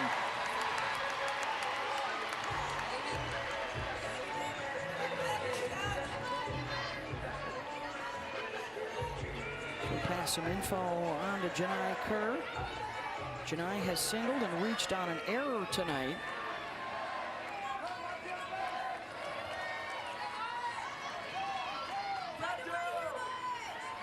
Also reached base on an error yesterday, and she's on deck here with Kaylee Mudge stepping in. Mudge drops it down and takes a good Oklahoma bounce. Well, this would have been an out too. Kinsey Hansen didn't see where it went. That's a ball she probably would have caught had she seen it. It's so hard too when you see the bunt. Kind of blinds you as a catcher.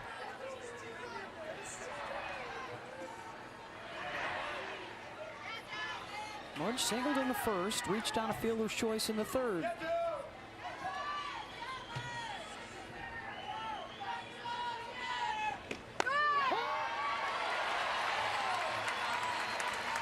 And 2. Jordy in this NCAA tournament, 7-0, 46 strikeouts and 4 walks in her 35 1/3 innings. That lone earned run coming in the supers against Clemson. She's also got a 69% strikeout rate when she's got 2 strikes. Division I average pitchers, 30%. She is triple when she gets in these counts at striking batters out.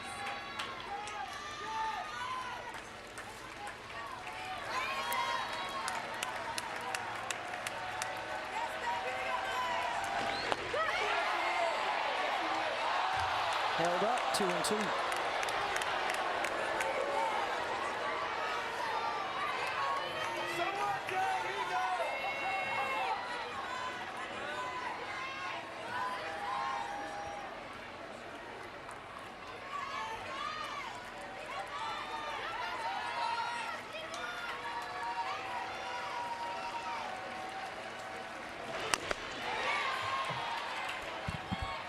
So many tools. She'll take your eyes upstairs with that rise ball. She'll take your eyes downstairs with that drop ball. Everything's been away to Kaylee Mudge right now. Coming out of high school, the #1 recruit in the country. Lived up to the hype, the National Freshman of the Year last year. Big 12 Pitcher of the Year this year. She's 44-2 in her 2 seasons. 1 loss last year, once this year. Ironically, on the exact same day that Kat Sandercock lost her only start so far of the season, February 19th. There's been some weird stuff going on in the universe that day. Oakville happening. Alabama and Baylor. Yep. Full count. Mudge flies that out to center. Coleman. 2 down.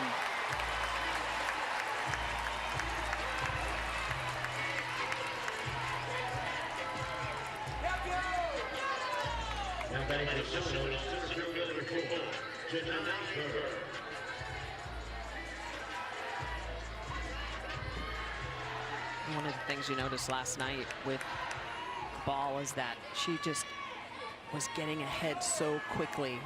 Florida State was constantly at 0-1, 0-2, trying to dig out of that hole, and Jordy Bahl just does not let you.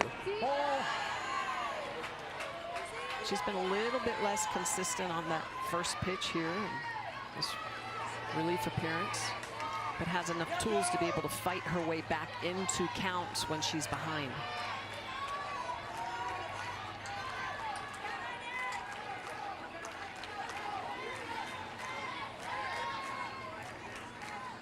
One out of Kerr. Janai lifts that to right. Alina Torres, who has come on in right field, makes the catch. Jordy Bahl gets a 1-2-3 inning, and it remains a 1-run game. Our Capital One rewarding performance. Back-to-back from the bottom.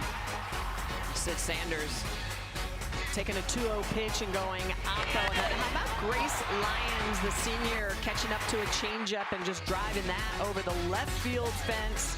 Back-to-back jacks for Oklahoma, getting it done after being down 1-0 to take the lead.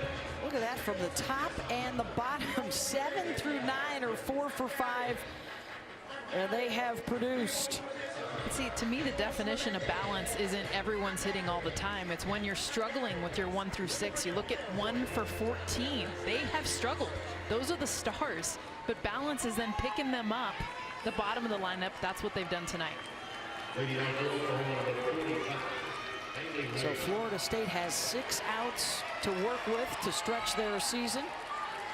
As we move to the top of the 6th, if Oklahoma wins, they are the national champions.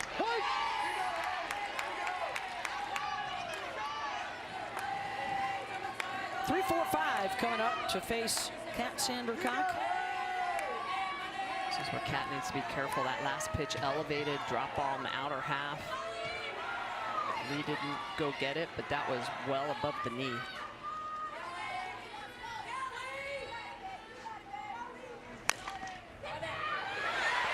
Muffley deep in the 5-6 hole, and Haley Lee able to leg it out. Lead off is on. And we've got a great lineup for you this weekend. With all kinds of sports action. How about Game 4 of the NBA Finals? The Nuggets up 2-1 on the Heat. Then it's UFC 289. Little WNBA for you Sunday afternoon on ABC. And then Sunday night baseball is the Red Sox at Yankee Stadium.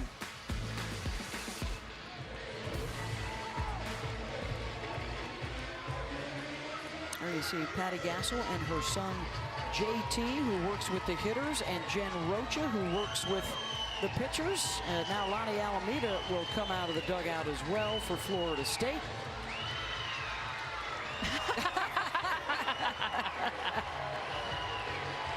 Coach says, I just felt left out. How you guys doing?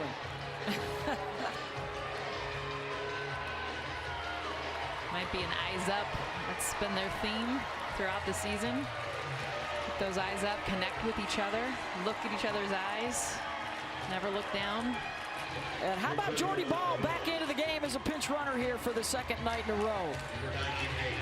She actually outscored the Seminoles yesterday. She scored a run and picked up the shutout.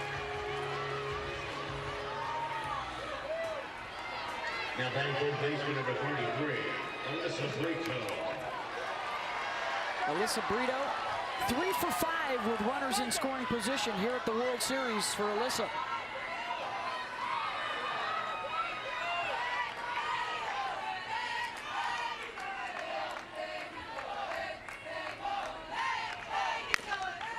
First pitch swinging.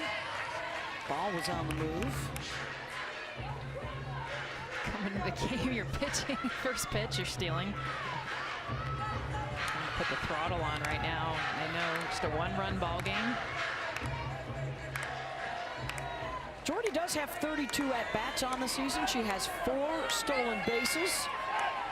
This is not new, although it may be new to you watching the Women's College World Series. We've seen pitchers who rake before.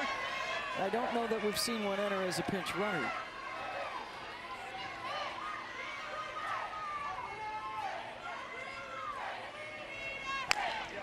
Brito back up the middle.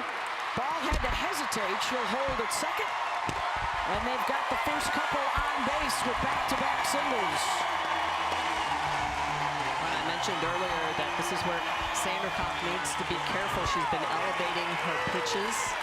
And you can just kind of tell that when you do that, Oklahoma is so good at being able to barrel up pitches. And so this pitch lower, but still above the knee and all on the white of the plate. Take a look at this, and Brito is just going to sit, let it travel, and dump it into the green. Back-to-back base hits here in the 6th for Oklahoma. Sophia Nugent will come on. Both those hits on 0-1 counts. I'm actually surprised that Sandercock is not using her off-speed as much. So this is Nugent to hit for Kinsey Hansen.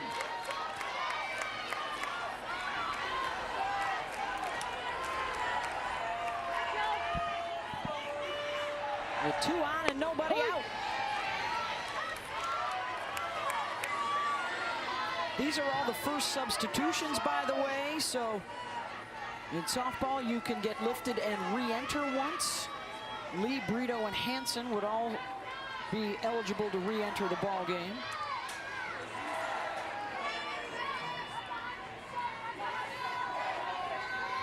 Interesting choice here, though, to lift Hansen, who's been getting some of the best swings going. Maybe it's because she wanted Nugent to drop down a bunt, and there you go. Yeah, that right there. Little sacrifice opportunity. Advances the base runners.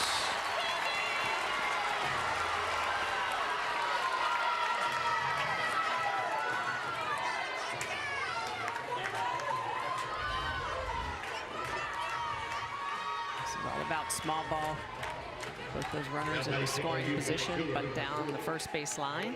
Oh, we talk about those productive outs, Michelle. That's her first bunt of the year. Yeah, you don't see Oklahoma do this a lot because they're not in one-run games a lot. They're swinging everyone, but we're seeing it in this series. Their average margin of victory during the winning streak is 8-1. Ball. Well, this just tells me that Patty Gasso wants a couple more runs up on the board, give that little bit of a comfort, a little bit of a cushion for Jordy Bahl. She pinch bunt for her best hitter. I mean, that's how much Patty's thinking, look, we got a situationally hit right now. Yeah, and 7, 8, and 9 are coming up who have been like on fire. You know, you look at all the hits. This is a first at-bat for Torres, who came on as a defensive replacement after Erickson struck out a couple times. Lena was 1 for 2 yesterday, got the start.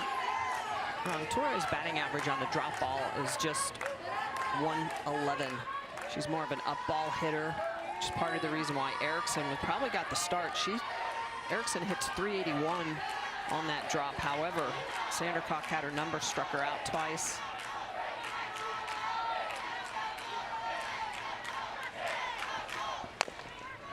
Torres, Muffley with the backhand and looking to make the tag of Brito. Got her. That's the only play as Bahl comes home to score.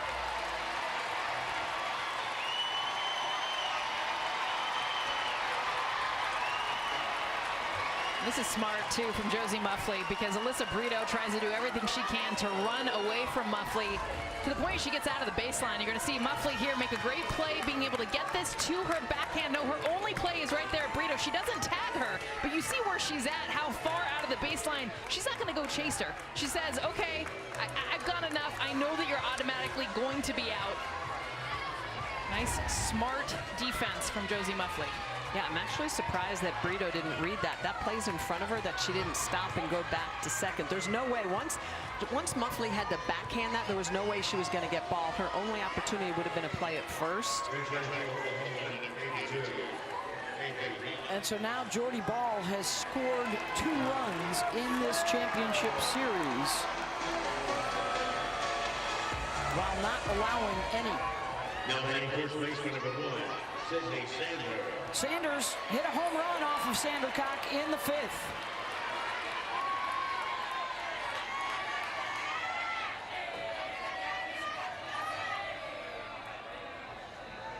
Ball.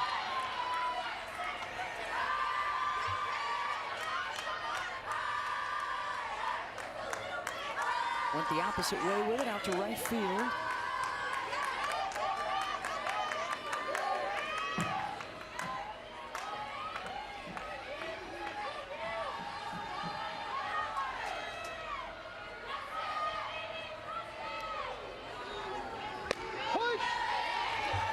What she doesn't want. That's why you see her so far off the plate. Sandercock, that last at bat, just tried to get it off the plate so make her have to reach, but really to get Sydney Sanders out is you have to come in on the hands.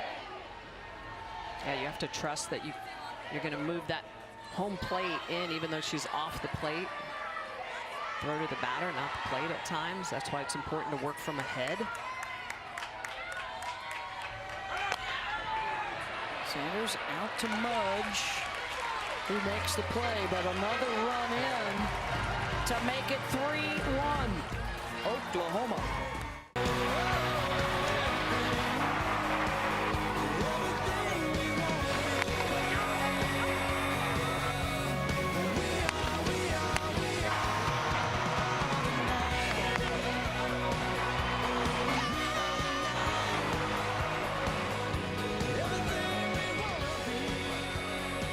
as the sun sets in Oklahoma City, is the sun also setting on our softball season.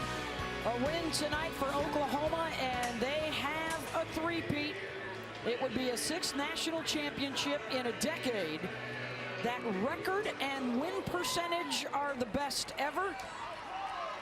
And a win tonight would get them a 53-game win streak, 109 days long, to carry over into next year. Back behind the plate, and Harding pops out. One down. And Florida State has 5 outs to work with. Now batting for Florida State, catcher number 51, Michaela. Part of the order here, the 3, 4, 5 batters to face Jordy Bahl.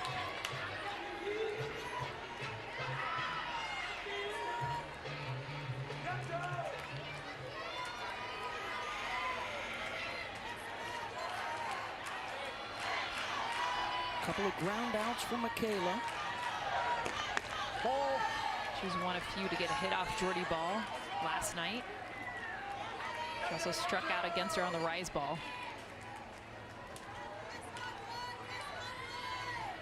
Two runs scored, none allowed. The run on the board tonight for Florida State was off the starter, Alex Storako.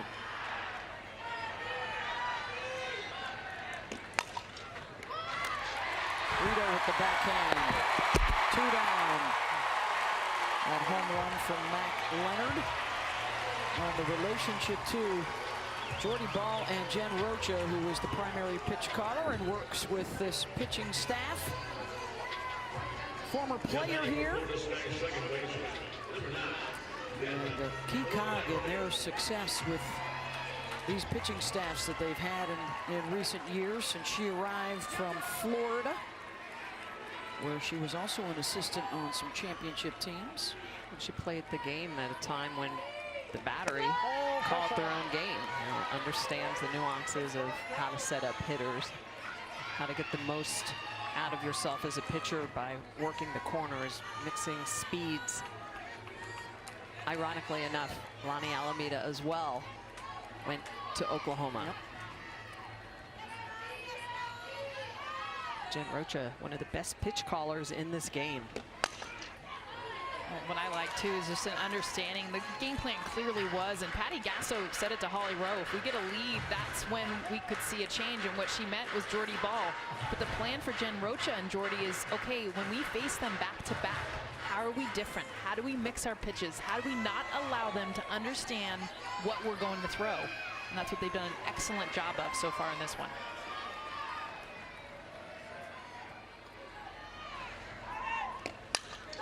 Well, and when you're setting up hitters and you're throwing pitches, you always know their hot zones, right? Where they're weak and where they're strong. And based on whether or not you're ahead or behind, you attack their weak spot or their hot spot, their strength. And it's always important to attack a hitter's strength when you're ahead. And Jordy throws from ahead quite often, so she can do that. You're strong up. Well, I'm going to throw you a rise ball. I'm just not going to put it. Yeah, and then she does shake. Too. I'll throw that rise ball, but I'm just not going to throw it for a strike. Devin Flaherty stays in it. And therein lies, you know, the opportunity for pitchers is to understand those zones of the hitters, but then to be able to control their pitches and not miss, which also allows your defense to position properly.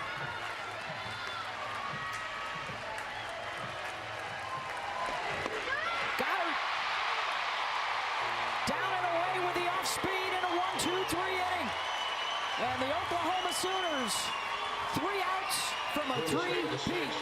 Jordy Bahl has retired all 6 hitters that she has seen. An elite drop ball, an amazing rise ball, but this is the pitch, the changeup, that really sets her apart. Jordy Bahl getting it done. UCLA team has the best record, the best winning percentage season in the 41-year history of NCAA softball. Top of the 7th, and one of the home run hitters tonight, Grace Lyons, to face Kat Sandercock. It's one of the great conversations, right? When you're amongst your softball friends, is it the best team ever? Is this the best run, the best era ever? Especially when you got different generations, you know, that had eyes on those great teams in the 80s and 90s for UCLA and Arizona. Definitely the most dominant, and I do think the 2 years of national championships coming into the season, there's so many teams that they played that they're already winning because the other team is intimidated. We saw that over the course of the regular season, and I feel like, honestly, they've sent better teams here, bigger stars, but this one is incredibly balanced, and they're also feeding off of what the last 2 years have brought them. Looking for the three-peat, looking for the 6th in a decade. Lyons is retired. Holly? You know, Patty Gasso has built something so special at Oklahoma, but she started her dreams of this night sitting right here in the stands. She was a junior college coach for Long Beach City College. Grew up in California, working hard, blue-collar work ethic, and she sat in the stands here many years ago, over 29 years ago, and thought, one day I want to be on the field coaching in this game. Well, now here she is, having built one of the great dynasties in women's sports. She took that job for $42,000 back in the day, had to take a pay cut to go to Oklahoma, but I think it's turned out just fine, and those dreams coming true again tonight. Yeah, that women's t-shirt needs an update. There are 6 of them presently, and they go for a 7th. Florida State will have one more at-bat, obviously, in the bottom half of this inning, but there is where Patty Gasso stands. Sharon Backus and Sue Enquist, they shared a couple of those as co-coaches, and of course, Mike Candrea at Arizona stands at the top of that list with 8 rings. Well, it's just the consistency she's been able to do it with over the last 6-7 years. There's Riley Boone. 2 down. For Florida State, by the way, their last chance will be their 6, 7, 8 hitters, which would be Leonard, Waycaser, and Dak. But first, another at-bat for Jada Coleman.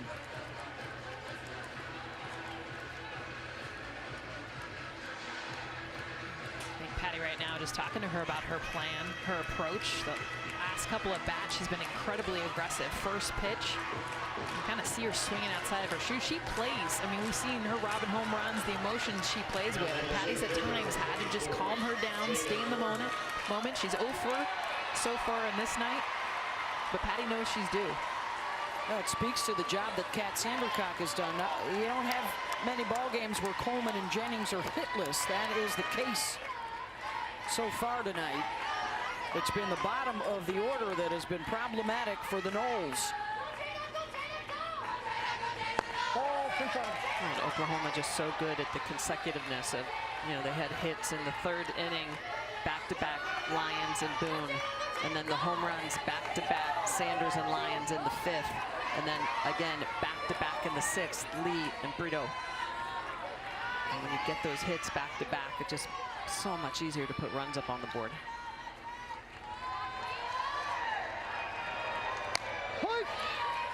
Florida State, on the other hand, has not had anything back-to-back except for a hit and an error in that 1st inning. Unfortunately, left for the Noles, left those 2 runners on. That was a huge chance. They started out the inning with 2 base runners and then went 0 for 3 with runners in scoring position. Well, and then, of course, Coleman robbing that home run. That would have been a 3-run shot. That was a game changer right there. Yeah, it's the difference of this one. Yeah. Florida State would be up on Oklahoma.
This is the second time we've seen Jada Coleman on a pitch that's close. Normally she's an incredibly aggressive hitter. She can actually hit anything outside the zone.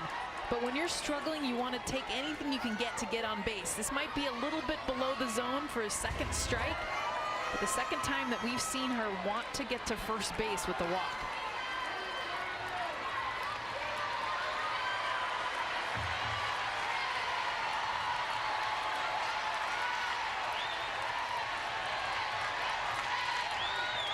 Three-two. Trying to poke it in the left field.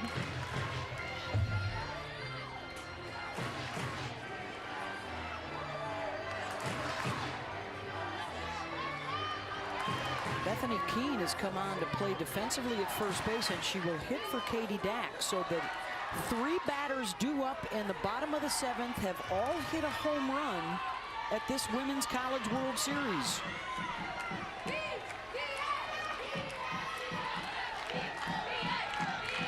To face Jordy Bahl.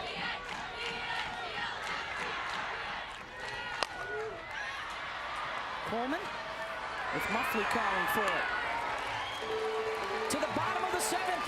Florida State needs at least a pair to tie this up. Otherwise, it's a three-peat for Oklahoma, and some home run hitters are coming up. The NCAA Women's College World Series is presented by Capital One. What's it? 3-1 lead, last chance coming up for Florida State, as the Sooners look for a sixth championship in 10 years. Florida State, their one run on the board, a Mac Leonard home run, and she will lead it off, followed by Hallie Waycaser and Bethany Keene, who also have home runs here in Oklahoma City. 2 to tie it. If they get 3, we've got a game 3 tomorrow night.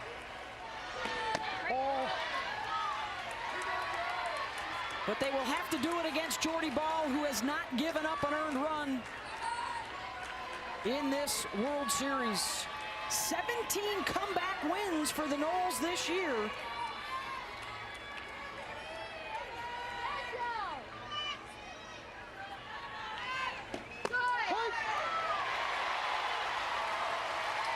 One and one.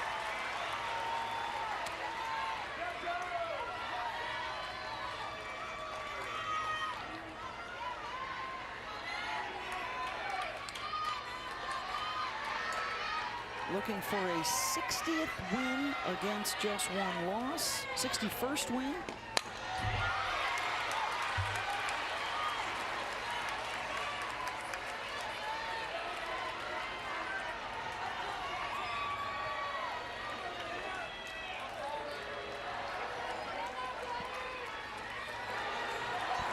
Can't start that yet.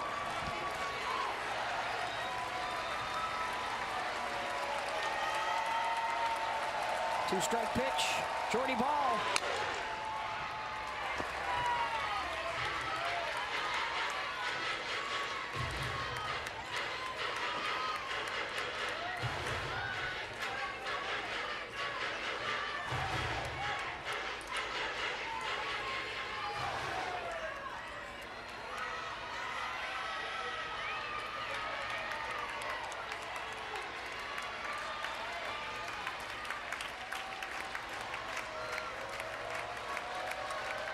Another 1-2 offering. The grit from Mac Leonard.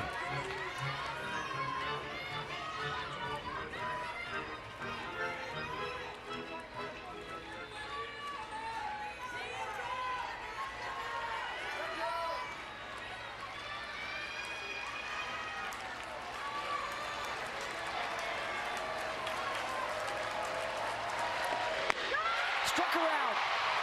One down.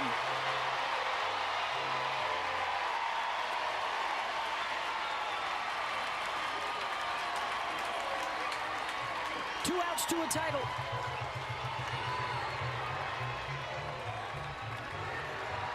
Now batting right fielder number 1, Hallie Waycaser. Allie Wickheiser. 0 for 2 tonight. She's 1 for 13 at the World Series, but that one left the building. And she takes a look at strike one from Jordy Bahl at 70 miles an hour.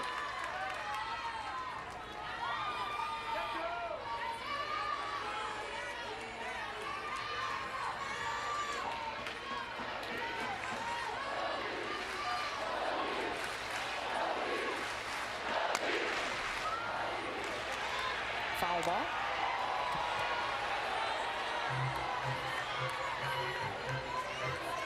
The combination for these right-handed batters for Florida State, there's an anticipation and knowledge that she can come inside so well, but then that changeup that we saw struck out Mac Leonard, the leadoff batter. That's in the back of your mind right now, 0-2.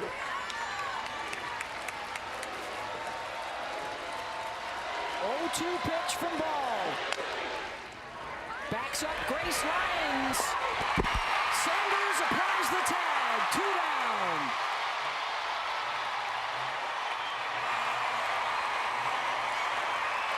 Great job at first base by Sid Sanders to go up and get that, come down and make sure that she applies the tag. Really good job holding on to the ball. That's probably the only time you would ever dive at first.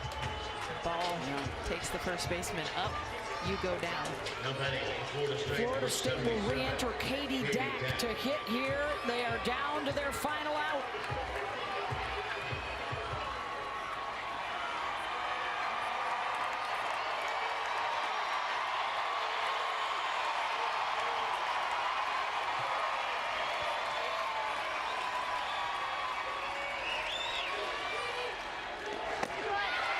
Swing and a miss. 72 miles an hour. Cranking it up. We've seen her hit 70 here in Oklahoma City, but 72, she's feeling it. She knows it. I mean, everything that she does before she throws the ball, you can tell the energy, the passion, and now it's coming out in the velocity.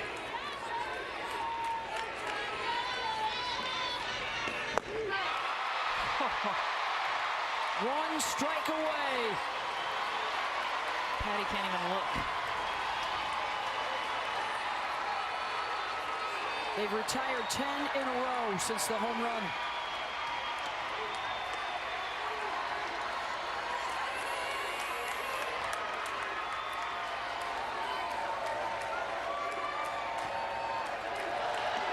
Ball. Missed it away.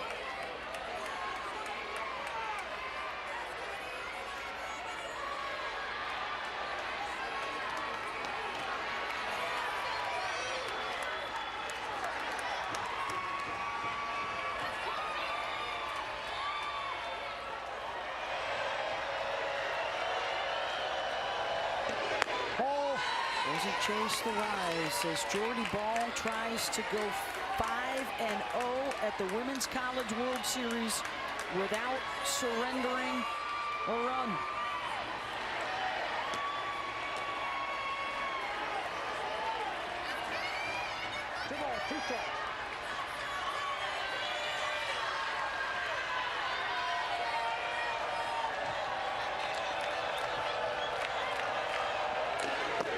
Struck her out. And Oklahoma caps off the winningest season in history with a 7th national championship.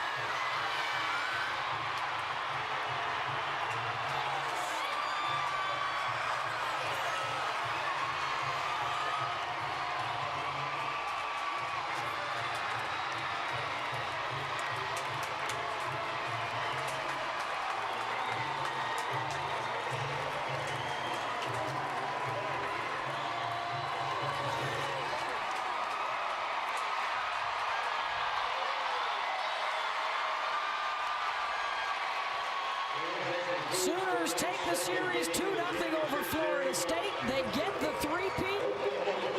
They extend the winning streak to 53 games. And they have their 6th crown in a decade.